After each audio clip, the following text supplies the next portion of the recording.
Hey, it's Matt O'Leary, and this is the second part of what I'm listening to for the entirety of spring 2016.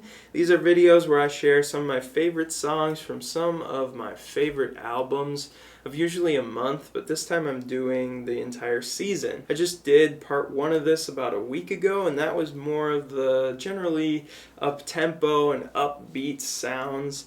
This time around, it's more mellow, it's more relaxed, it's acoustic, it's a little more low tempo. Let's get into it. First off, we got the dream pop duo. This is their debut called Nostalgia for Infinity.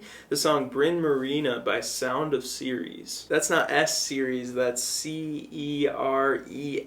Kind of like the planet or the space thing. This song, Bryn Marina, and really just the entire album is just as otherworldly sounding as the name implies. I think it's a much more interesting version of Beach House with some shoegaze elements like the band Lush. For me, what really draws me in is that chromatic, creeping melody that introduces the track. I just don't know how they wrote that. Next is a new album from the incredibly popular singer-songwriter, crooner, Lamontagne with Ouroboros.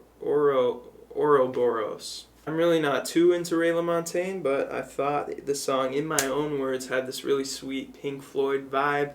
Really digging that track. Next, we got an acoustic version of one of my favorite From Indian Lakes songs called Come In This Light. This is from a really dreamy little EP they put out called Wanderer. This reminds me a little bit of the band Deus Vale in just emotional tone. It's really moody and melancholic. And of course, Joey Vannucci's angelic tone always satisfies. Alright, next up we got the very different for this band. Beatbox is a song from Culcha, Vulcha, the new album from one of my favorites. Jazz, funk, rock, fusion, really does it all. It's a collective of 40 guys. It's Snarky Puppy. Like I said, this band is made up of 40 different people that are all just spread out throughout the US and kind of just get together in clumps to play different shows in their regions. But this is all centered around the compositions of the bassist of this group, Michael League, who started the band in college. Culcha Vulcha is actually their first studio album in about a decade. Usually they record their albums live in front of a live audience, so this is kind of a nice break for them, and it allows them to get a little weirder in the studio, just adding more layers and elements. Beatbox perhaps gives us a little snapshot into Snarky Puppy's future with all the typical low end and groove that you'd expect from this group, but with the addition of some electronic drones and little bleep bloops and other stuff that they really just haven't done before. This all just creates this subdued atmosphere that's really different from the typical fortissimo with horns a blaring. Fortissimo.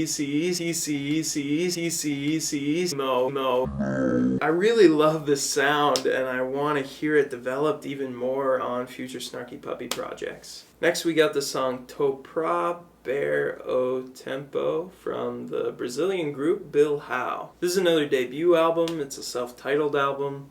And this band plays this mixture of this indie dream pop and psychedelic pop. This band reminds me a lot, especially vocally, of another Brazilian band that I just saw live called Boogerins. Definitely less experimental than them. When they kick up the energy of these songs and add drums and get into this more standard rock sound, it can be a little bit run-of-the-mill. So it's really the softer moments and this just pure acoustic strumming that I really enjoy. It's actually a really good song to listen to on headphones or with a good stereo setup where you can hear the left and right sides, because there are a lot of subtleties that you'll probably miss otherwise. I also wanted to mention another album that I reviewed recently called Amen and Goodbye by Yeasayer. It's really a good addition to this if you're listening to it as a playlist, and it's the song Half Asleep. Next, we got a debut solo record that I was really excited about, and that's because this is one half of the electronic duo Air. It's Nicolas Godin with the song Clara. This album actually has this really cool concept. It's named Counterpoint or Contrepoint, and it's all based off of Bach's counterpoint melodies, which I thought was just really interesting. I guess the best explanation of what a counterpoint melody is really two melodies having a conversation with each other. other. They're both independent but also interdependent on each other. The songs are all pretty diverse here, so don't think that the whole album sounds exactly like this song.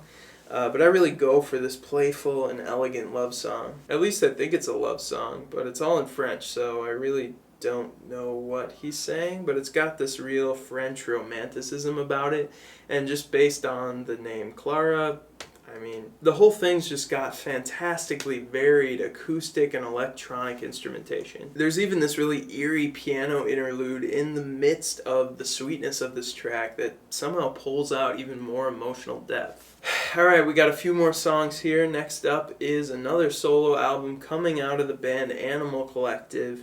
It's Deakin, who's really been working on this thing for a long time. The song I really like is the opener, Golden Chords. I gotta say, I was pretty pleasantly surprised by this album. It's not the same bite as an Yeasayer record, and it's not the same melodically, really, as a Panda Bear record, but some of the vocal melodies here and the progressions are really lengthy, kind of as you'd expect from an Animal Collective record, but then they finally do repeat and give you that resolution that's satisfying. It's really good to hear that all these guys are completely capable on their own of making good solo records, because it just gives even more credibility to the band as a whole.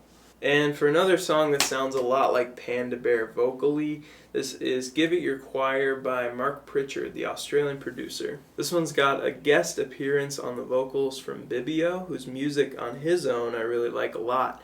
Actually, his album this year, A Mineral Love, is probably one of my favorites of the year so far.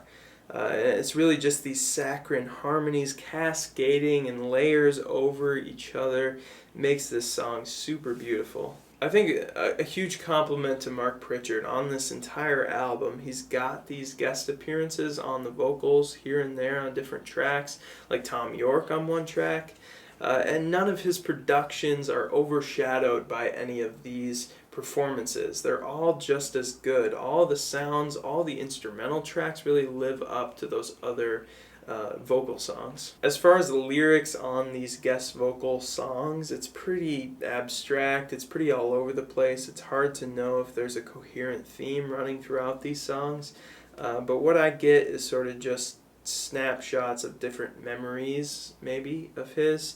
And on Give It Your Choir specifically, I like this song because my interpretation, at least, is that it's encouraging you to speak highly of your art and not just settle for what-ifs. Finally, we have the song The Magician from the album The Party by Andy Shauf. This album is all about being at a party. It's the oddities, the strange awkwardness, the weird relationship tension, all of it is thrown into the tracks on this album. It's got characters. It's pretty funny, pretty quirky. Definitely give it a listen. This is super laid back, organic chamber pop for fans of Harry Nilsson or Tobias Jesso Jr. or Elliott Smith. Okay, that is what I've been listening to. I'm changing the tense around, man. It's just going to ruin everything. Spring is over. It's done. 2016. We're on to summer. I feel like jangle pop is the thing. I also feel like I've been really squirmy in this video, just sort of sitting here writhing around, and it's really sweaty and hot in this room. It doesn't help a lot. Anyway, thank you for watching. See you later. Small Asian woman, like not wearing a bra with like a bag of strawberries.